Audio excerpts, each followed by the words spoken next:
Kumusta sa inyong lahat? Dito naman tayo sa vlog natin ngayong gabi sa Batang Quiapo Panaginip. Unang-una sa lahat, ito ay teaser video lamang para ma-update sa Batang Quiapo. Huwag kalimutan follow at subscribe ang channel. Salamat po. Dito nga ay nahuli ni Severino si David pagkatapos niyang makipag-usap kay Olga dahil alam na ni Severino ang totoo nito. Habang nag-usap sila Olga at Don Julio ay tumawag si Severino kay Ramon ito para ipaalam nito. Nangyari ay binaril ni David si Severino ito at namatay ito. Si Regger ay nakarinig ng putok ng baril nito. Ito si David ay di nag-alangan ito dahil hadlang sa pangarap si Severino. Si Regger ay palapit ito sa pangyayari, si Severino ay wala na.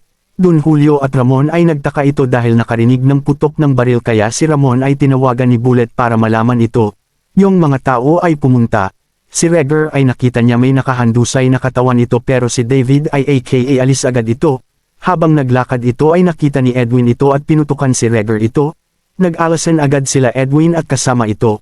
Ito si Bubbles ay naawa kay Tanggol dahil alam niya gagantay si Bong nito at kasama ito. Nakahiga na si Tanggol. Takbuhan agad sila Edwin, Kidlat at Teban ito. Habang nagpahinga sila ay alam ni Edwin na si David ang gumawa ito.